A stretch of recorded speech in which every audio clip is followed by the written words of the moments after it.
The wind howled outside the glass-paneled walls of my father's lakeside villa in Vermont, but it was nothing compared to the storm brewing in that dining room. "Congratulations, Ryan," my father said, sliding a heavy envelope across the table to my younger brother. "You've earned it." The deed to the villa, the company, the offshore accounts, it was all his. I sat silently across the oak table, 34 years old and suddenly feeling 10. My palms were cold, pressed against my slacks as I struggled to keep composed. Ryan avoided my gaze. His lips were tight, eyes low. My stepmother fidgeted with her necklace, eyes glued to the floor. Then my father turned to me. "And you, Ava," he sneered, "you've always been a dreamer. Weak, too compassionate to survive in the real world." My stomach dropped.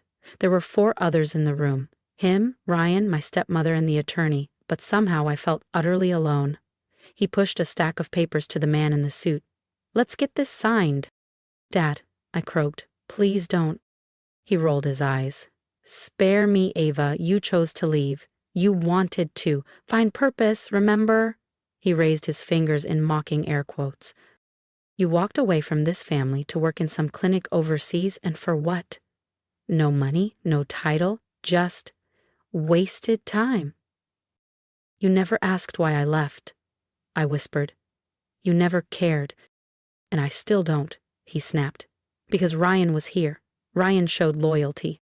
"He showed you what you wanted to see," I said quietly, "but he lied to you." My father laughed bitterly. "That's jealousy talking." The attorney, a gray-haired man named Mr. Whitman, shifted awkwardly. His fingers tightened around the folder. "Actually," he said, clearing his throat, "before anyone signs, there's something you should hear." My father frowned. "What is it?"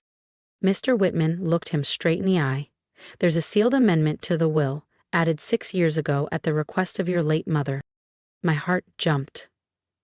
My grandmother, the only one who ever truly saw me, the only one who used to say, "I had more strength in my silence than most people had in their loudest moments." "What amendment?" my father snapped, irritation rising.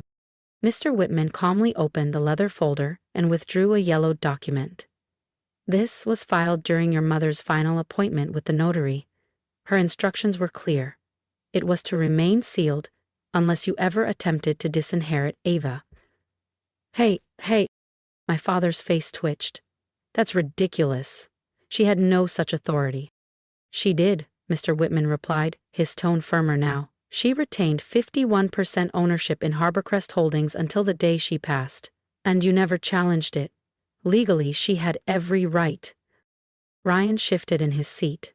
My stepmother froze, hand still resting on the diamond pendant she always wore when she needed to feel powerful. Mr. Whitman turned to me. "Ms. Ava, would you like to read it, or shall I?" I didn't move. My eyes stayed locked on the envelope in Ryan's hand, the one that held everything my father believed he controlled. "Read it," I said softly. He cleared his throat and unfolded the page.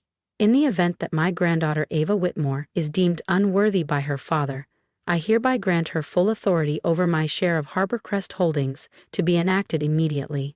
All voting rights are to be transferred to her name upon activation of this clause. This amendment shall override any previous agreements regarding decision-making or ownership within the company or family estate." Silence. Only the sound of rain against the windows, softer now, as though even the storm was waiting. "What the hell does that mean?" my father barked. "It means," Mr. Whitman said, turning toward me, "that your daughter is now the majority shareholder. Nothing you sign today can override that." My father shot to his feet. The chair screeched backward. "This is absurd. She doesn't even understand the business." "Maybe not your version of it," I said, rising, my voice steady. "But I know how to lead, how to protect, how to build without tearing people down." I took a step forward. "You said I was useless, but I never needed your validation." I turned to Mr. Whitman. "Let's move forward. We have a company to run." Ryan stared at the table. My stepmother opened her mouth to speak, then didn't. My father never sat back down. If you felt that moment shift the power back where it truly belonged, Don't forget to subscribe to the channel, because what happens next will leave even her father speechless. But he didn't say a word. He just stood there, silent, rigid, as the world he thought he controlled shifted beneath him. The room was thick with a stillness that screamed louder than any argument ever could. My father remained upright, lips a hard line, his jaw clenched so tight I could see the tension pulsing in his temple. His knuckles were white around the edge of the chair he'd shoved back. And for the first time in my life, I saw something I'd never seen in his eyes. Fear. Not the kind that lashes out, but the kind that sinks in. A quiet, soul-deep fear of losing something he never thought he'd have to fight for. "Please, sit," I said gently. I didn't say it to shame him. I wasn't here for revenge. I only ever wanted what had been withheld from me for decades, dignity. Still, he didn't move. Instead, Ryan finally spoke. "Wait. This isn't right." She left. He looked around the room, searching for support. She wanted no part in the business. She ran off to help people or something. "I built homes for women escaping abuse. I funded transitional housing for veterans," I said evenly. "I didn't run away. I ran toward something that mattered." He scoffed. "That's nice and all, but you don't know how to run Harborcross." "I know enough," I said, locking eyes with him, "to know you've been skimming funds through a shell corporation registered under your college roommate's name." Ryan paled. My stepmother gasped. "Ava, stop, this is family." "Was it family?" I asked, my voice breaking.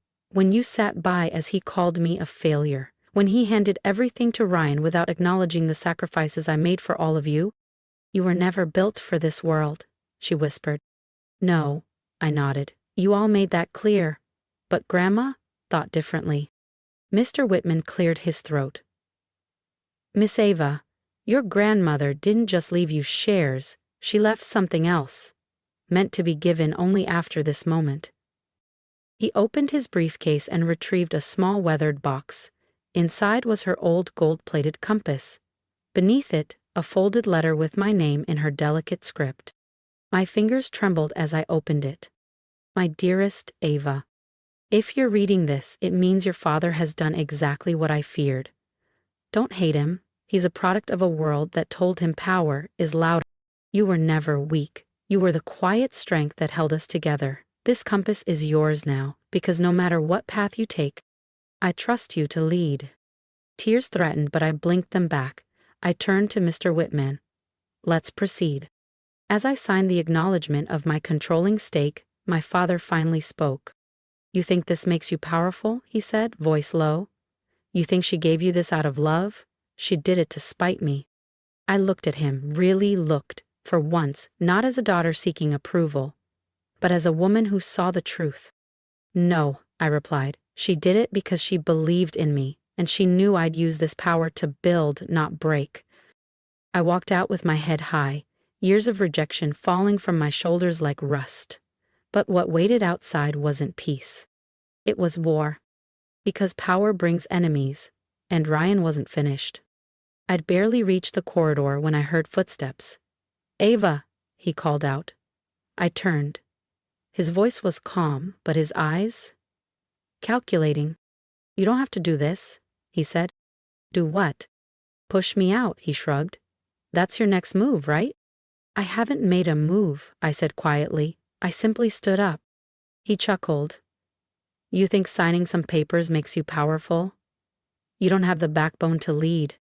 My heart pounded, but I didn't flinch. "I'm not here to prove myself to you, Ryan. I'm here to lead with integrity, something this family forgot." He stepped too close. "I give you 2 months," he sneered, "before you crawl back." "The company's not a charity," Ryan said coldly. "It's a battlefield." "No," I replied, lifting my chin. "It's a platform, and I'll use it to build, not break." "You really are naive," he muttered, shaking his head before turning away. But something about the way he left stuck with me. His clenched fists, the stiff shoulders. This wasn't surrender. It was just the beginning.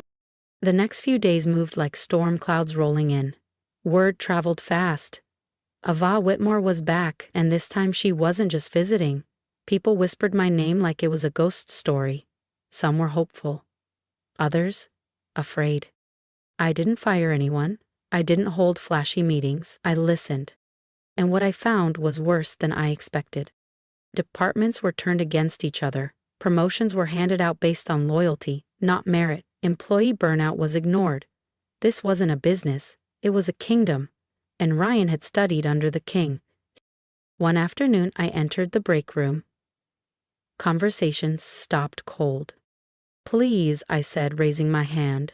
"You're on break. Sit, eat." A janitor named Rosa stood slowly. We weren't allowed to sit if Mr. Ryan walked in. I blinked. "That changes today." Her face softened. She said, "That night I stayed late, reviewing reports. I found 3 misused budgets, a shady deal with a questionable supplier, and a list of employees who'd been terminated after raising concerns. This wasn't mismanagement, it was rot. If I didn't act fast, I'd be blamed when it all fell apart." The next morning, Ryan stormed into my office, holding a folder. "You want the CEO seat?" he snapped. "Let's see you survive this." He tossed the folder on my desk. Inside, screenshots, emails, and photos. "These are fake," I said, flipping through them. "Can you prove it?" he smirked. "You really want to destroy me?" "I want what's mine," he hissed. "You were never meant to win." I stood slowly. "I don't want to win, Ryan. I want to fix what you broke." "I see power," he sneered. "You see weakness." Then he turned and walked out. And I realized this wasn't rivalry. This was war. But I had something Ryan didn't. The truth. Within 48 hours, headlines flooded in. New CEO accused in charity fraud. Family feud at Harborcrest Holdings. Ava Whitmore, legacy leader or liability. It didn't matter that it was fake. The public didn't wait for truth. My inbox exploded with PR alerts. My phone wouldn't stop. Shareholders were panicking. I had barely begun, and I was already bleeding credibility. I told myself to stay calm. But late one night, locked in my office, I broke. Not loud, not messy, just silent sobs, curled on the couch. I wasn't crying because they didn't believe me. I was crying because maybe, just maybe, my father had been right. Maybe I wasn't cut out for this. Then came a soft knock. I wiped my eyes fast. The door opened anyway. Rosa stood there with a paper cup. "Thought you could use this." "You didn't have to," I whispered. "You looked like you needed it," she said, walking in. "No one ever brought me anything when I cried in this room. So maybe someone should break the cycle."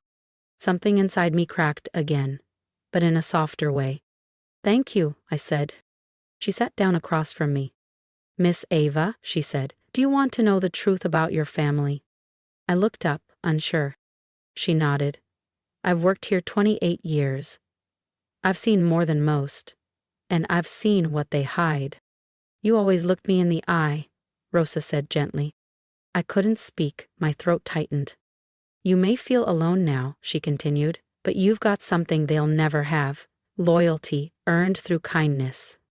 I blinked, trying to steady my breath. "Why are you helping me?" "Because someone once helped me when no one else did," she smiled. "And because this company doesn't need another king, it needs a healer." The next morning, I walked into the boardroom with quiet resolve. I let them speak first. Accusations, doubts, demands for resignation. One shareholder even threatened a lawsuit. When they were done, I stood. "If anyone here can prove those documents are real," I said clearly, "I'll step down today." Silence. Then I dropped the original reports onto the table, evidence of Ryan's financial misconduct, hush money, side deals. Then I turned on the projector. Footage played, Ryan entering a locked office, plugging in a USB, transferring files. The timestamp matched when the forged documents were created. No one spoke. "Truth matters," I said, "but I didn't come here to destroy my brother. I came to repair what he broke." I turned to the company attorney. "My grandmother gave me this role not because I was perfect, but because I still believe in people, even those who hurt me. I'm not pressing charges," I continued. "But Ryan is suspended, and a full investigation will proceed." There were stunned expressions. Then Mr. Halpern, a retired board member, stood. "I doubted you," he said. Thought you were just another idealist. But today, you reminded me why we built this company. It was about people, not power. And just like that, the energy in the room shifted. Ryan didn't come back, but 2 days later I received a letter in his handwriting. Ava, I don't expect forgiveness. I didn't just want control. I wanted to be seen. I always thought you got the love I never did. Maybe you just earned it differently. Ryan. I folded the letter and placed it beside my grandmother's compass. Not every ending needs a sword. Some arrive in stillness. And some beginnings are born from grace. The office felt different now. Not quieter. More awake. It had been a month since the boardroom turned. The media retracted the false claims. Some tried to call it luck, but those who mattered saw the truth. Not because I shouted louder, but because I held the line with integrity. One person, though, still hadn't reached out. My father. No messages, no lawyers, nothing. I assumed he'd vanished to lick his wounds and blame the world. Until one Sunday morning I walked into my office, and there he was. Sitting across from my desk, hands folded, eyes dull. I had to see it, he said. See what? That you didn't burn it down. I said nothing. He looked older, tired, for once not like a man in control, but like one who'd lost something that mattered. You were right, he said softly. About me, about Ryan, about how this place stopped being about people. I studied him, unsure if I could believe it yet. Why now? I asked. He pulled something from his coat, a photo. Me and Grandma. I was 12, covered in paint. She was laughing. She said you'd change this family, he whispered. I just didn't want to believe it. If I did, I said gently, it's because she believed in me. He nodded. I came to say something I should have said long ago. He met my eyes. I'm sorry, Ava, for everything. Part of me wanted to say it was too late. But healing doesn't start with blame. It starts when someone finally breaks the cycle. So I nodded. Thank you. I just needed to say it before I ran out of time, my father said. Then don't, I replied gently. Fix what you can. It's not too late. He didn't respond, just gave me one last quiet look before slipping out the door. 2 weeks later, Rosa stepped into my office with a folder. What's this? I asked. A list of every employee your father let go for speaking up, she said softly. Figured you'd want to see it. I opened the file, read every name, and then we sent out letters, each one an invitation to return, no questions asked, not because I needed redemption, but because legacy isn't built on bloodlines. It's built on how you make people feel when you leave the room. Months passed. The company didn't look flashier, it looked warmer. Ryan never returned, but we met once for coffee. No apologies, no digging up the past. Just two siblings trying to understand each other. Maybe that was enough. My father kept his distance, but one day I received a receipt, a 7-figure donation made in my name to the women's shelter where I once worked. No note, no signature, just his quiet way of saying he was trying. And that was enough. Because I didn't get revenge, I got something stronger. Respect, peace, and a future no one could take away. Now, when I walk into that boardroom, I don't hear whispers. I hear footsteps of people who believe in me. All because one day someone said I was nothing. And I proved them wrong, without becoming them. If my story moves something in you, drop a comment below. Tell me what part hit hardest. Tell me what you would have done. I read every word because connection is what this journey has always been about. And if you're facing your own version of being underestimated, know this. You don't have to shout to be heard. You just have to stand steady in your truth. Subscribe to the channel if you believe in healing through strength and strength through kindness, because sometimes the quietest ones carry the loudest legacies. And we need more of that in this world.